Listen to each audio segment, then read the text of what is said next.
I was 18 years old, holding the most important piece of paper of my life, and my mother ripped it in half. Not because she was cruel, not because she didn't love me, but because she was terrified, and love, when it's afraid, can destroy the very thing it's trying to protect. This is that story.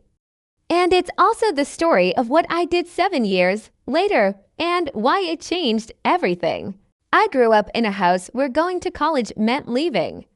And leaving meant abandoning the family. That was never said out loud. But it was felt in every conversation, every meal, every time I opened a book. I was the first in my family who seriously believed I could go somewhere different.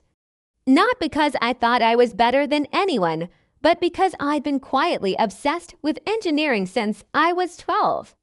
Building things, fixing things, understanding why things worked.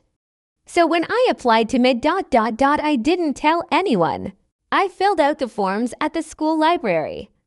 I submitted everything at 11:58 p.m. on a Tuesday. And then I waited. For 4 months, I waited. The letter came on a Thursday. I saw the envelope from the end of the driveway. My hands were shaking so badly I could barely open it. I got in. I walked into the house smiling for the first time in months. My mother was at the kitchen table. I put the letter down in front of her, and she read it. And I watched something shift in her face. Not pride, not joy, fear. "You're going to leave us," she said. I tried to explain scholarships, financial aid. I'd come home on breaks. She picked up the letter and she tore it slowly, like she wanted me to watch. I didn't go to it. I didn't go anywhere that fall. I told myself I'd figure it out next year. I worked. I sent money home. I told the story to no one, not because it was shameful, but because I genuinely didn't know how to explain the math of a decision like that. How love and fear added up to a torn letter on a kitchen table. Year 2, I enrolled in a community college at night. Year 3, I transferred. By year 4, I had a degree in computer science from a school nobody's heard of, and a job that paid real money, and a mother who still didn't fully understand what I did for work. And I was angry for a long time. I was so angry. Not every day, not loudly. But it was there, this low hum in the background of everything. What if? I laughed, and then I sat down and I spent 2 hours showing her exactly how useful it was. She was fascinated, and I watched her face do the exact same thing mine did when I was 12, that moment when something clicks and the world gets bigger. And I thought, okay, I know what this is. I laughed, and then I sat down and I spent 2 hours showing her exactly how useful it was. She was fascinated, and I watched her face do the exact same thing mine did when I was 12, that moment when something clicks and the world gets bigger. And I thought, okay, I know what this is.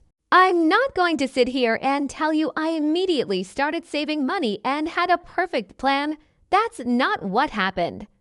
What happened is I started paying attention to Amara. I started showing up to her science fairs, her school plays, her soccer games she wasn't good at. I started being the uncle who was there. And I started a conversation with her openly about college, about ambition, about what it actually costs to become the person you want to become. Because here's what I understood that my mother didn't. It wasn't about the money. It was about the story, the belief that someone in your family line gets to do this, that it's possible, that the door opens for people like you. I had no one to tell me that story when I was 18, so I decided to be that person for Amara. By the time she was 15, I had set aside a dedicated college fund for her. Not a massive amount. I'm not rich, but enough. Enough to cover what scholarships wouldn't. Enough to make sure the decision never came down to money. When she was 17, she got into 3 schools. Her first choice was a school in another city, a good engineering program. She called me from her driveway. She was crying. She said, "I'm scared to leave." I said, "I know. You should still go. The hardest part of this story, the part that took me the longest to write, even in my own head, is what happened with my mother.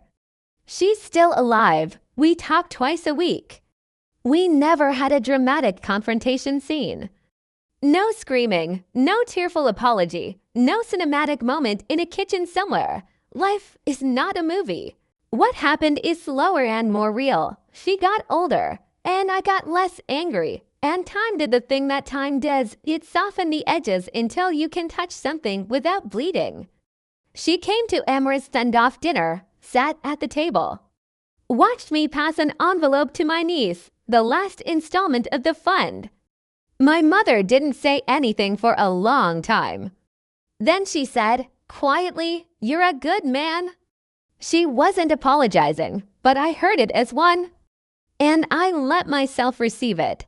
I don't know if you're 18 right now and something's being taken from you, or 30 and still carrying the weight of a decision that wasn't yours, or just someone who needs to hear that the ending doesn't have to match the beginning. What I know is this: the letter gets torn sometimes, that's real. And you still get to decide what you build in the rubble. I'll see you in the next one.